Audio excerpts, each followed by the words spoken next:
Voltamos para o segundo bloco do nosso programa. Estamos conversando com o advogado Domingos Sávio Zainag sobre a evolução da legislação desportiva trabalhista no Brasil.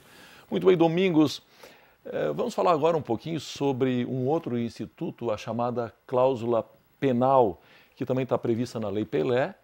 E ela, só para dar uma rápida explicação, ela é devida sempre que houver um rompimento contratual. No caso do clube romper o contrato, é ele quem paga. Só que no caso de descumprimento pelo jogador, normalmente quem paga é o clube que está contratando o atleta. A pergunta, qual a sua opinião sobre essa cláusula e como ela vem funcionando na prática? Bom, vamos lá. Ela mudou de nome agora em 2011, mas vou falar um pouquinho dela antes, que quando veio a Lei Pelé em 98, acaba com o passe. Mas nós não podíamos ter uma relação de trabalho tão específica, tão diferente, que é diferente jogar futebol e trabalhar no tribunal, advocacia, bancário, pedreiro, enfim. Nós não poderíamos ter um contrato onde o jogador chega para o empregador e fala: estou rescindindo o contrato, vou pagar metade do tempo que falta para o término do mesmo, né? E vou tocar minha vida, ainda tem de provar o prejuízo, como fala lá o artigo 480 da CLT. O que o legislador fez? Ele criou uma cláusula penal como forma não de impedir, mas de dificultar a saída do atleta. Numa primeira edição, na edição da Lei Pelé, a original, digamos assim, a cláusula penal remetia ao Código Civil, que a cláusula penal não pode ser superior ao valor do contrato.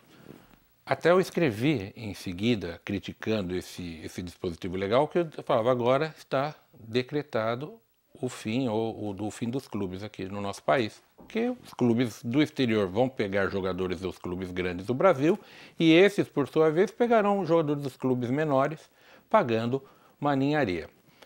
Depois de muitas idas e vindas para lá, para cá, em 2000 vem uma lei, depois de várias medidas provisórias, que diz o seguinte: a cláusula penal é de 100 vezes o valor da remuneração anual do atleta, de tal sorte que se um atleta tem um salário de R$1.000, multiplicando por 13 salários, 13 mil por ano, multiplicando por 100, tem um valor de 1.300.000 para pagar.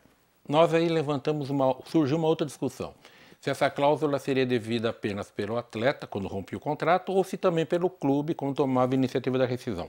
Eu e o professor Álvaro Melo Filho, da Universidade Federal do Ceará, fomos os dois, depois outras pessoas nos acompanharam nesse entendimento. Mas de início, os dois estudiosos do direito desportivo trabalhista, que afirmamos com todas as letras: essa cláusula só deve ser paga pelos clubes e não pelos atletas.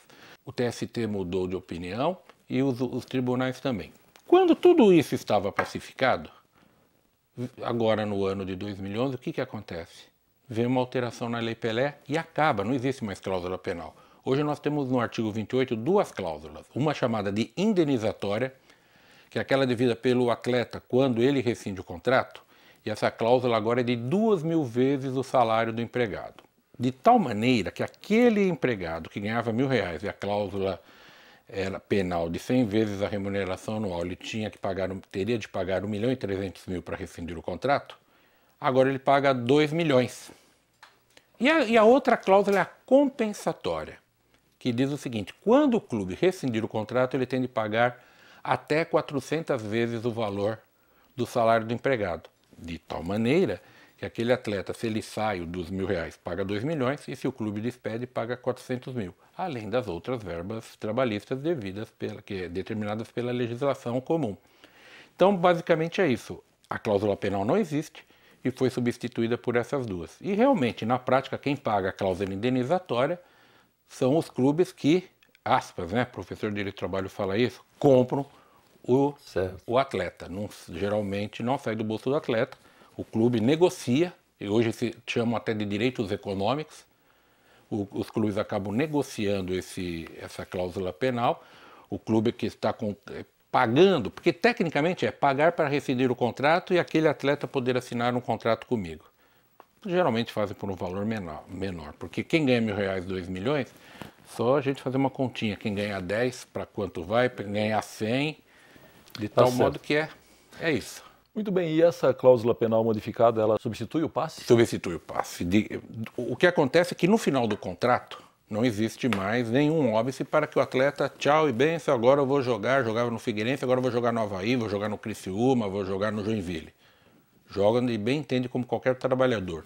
Durante o contrato, a vigência do contrato, ele não pode se transferir, desde que ele ou alguém pague a cláusula indenizatória. Eu pergunto, o que era o passe antigamente?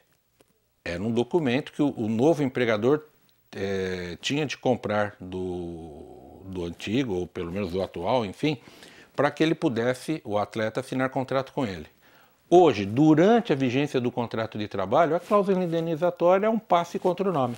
Porque o atleta não tem como sair do clube e assinar um novo contrato se não pagar essa cláusula. E quem paga é o clube que quer celebrar um novo contrato com ele. Então, durante o contrato, eu entendo que não mudou nada. Certo. Bom, eu gostaria agora que você explicasse um pouco a diferença entre o direito de arena, que está previsto na Lei Pelé, e o direito de imagem, e como também os magistrados do trabalho têm julgado questões envolvendo esses direitos. Bom, o direito de arena é aquele direito que cabe aos clubes autorizar ou não a transmissão de partidas pela televisão. Certo. Esse direito foi criado nos anos 70 e incluído na Lei dos Direitos Autorais. Veio a Lei Pelé, a Lei Zico já falou do direito de arena, tira da Lei dos Direitos Autorais e agora a Lei Pelé também o fez da mesma forma. Lá nos anos 70, a Lei Zico e a Lei Pelé até 2011 falava em 20% do valor devido aos clubes. Então imaginemos que numa partida, um clube, um número pequeno, mas é só para você ter uma ideia, o clube recebesse 100 mil reais para autorizar a transmissão da partida. Esse clube teria de pegar 20 mil reais e dividir entre os atletas que participaram da partida. Fazendo essa soma no final do mês, o atleta vai ter lá o seu valor, cada um individualmente. Eu fico à vontade para falar desse assunto, porque a minha tese de doutoramento em 97 na Universidade Católica de São Paulo foi sobre a profissão de jogador de futebol, uma tese até então pioneira. E eu cheguei à conclusão que a natureza jurídica do direito de arena era de remuneração, muito parecido com as gorjetas, porque é um terceiro quem está pagando. E os tribunais, depois de algum tempo, hoje majoritariamente entendem que o direito de arena tem natureza jurídica remuneratória. Pois bem, em 2011 nós tivemos duas alterações na Lei Pelé quanto ao direito de arena. Primeiro, de 20% caiu para 5%. Segundo, a lei diz que esse valor menor, além de ter reduzido em 15%, não sei como os atletas cochilaram, os seus representantes, a lei diz que não tem natureza jurídica remuneratória. Eu contava aqui no congresso, eu participei aqui em Florianópolis esses dias, que quando a lei foi publicada, um sócio que eu tinha no meu escritório entrou na minha sala e falou: olha, fizeram uma lei aqui contra você. Eu falei: contra mim? Não, eu não jogo futebol, não recebo direito de arena. Mas pouco importa. Não adianta, nós temos um programa de direito do trabalho, estamos uma casa da Justiça do Trabalho, princípio da primazia da realidade e da norma mais favorável. O direito de arena, não adianta a lei falar que não tem natureza remuneratória, porque ele tem, porque ele é pago em decorrência do uso da imagem do atleta no trabalho. Já o direito de imagem, a própria Lei Pelé agora, nessa reforma de 2011, ela afirma que tem natureza civil. Até aí, como a gente diz de uma forma popular, choveu no molhado, não tem nada de novo, porque sempre teve natureza civil. Ocorre que esse contrato de natureza civil, muitas vezes, ele é utilizado como maneira de fraudar os direitos do trabalhador.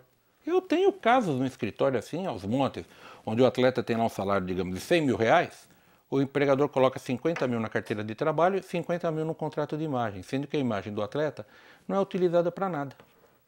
E a coisa, quando ele chega a tal ponto, que tem atletas que começam a trabalhar, que são jovens, ninguém nem conhece, vai ganhar um salário de 5 mil, o clube coloca 2.500 na carteira e 2.500 no salário, no tal contrato de imagem.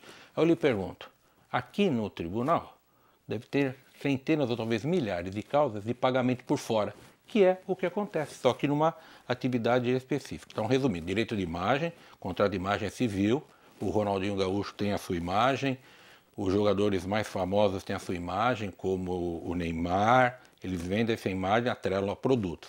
Agora, o Zé da Silva, o menino que está começando agora, como contrato de imagem de quê? Será que num grupo com 30 atletas, todo mundo terá a sua imagem utilizada? Aí é fraude. Certo.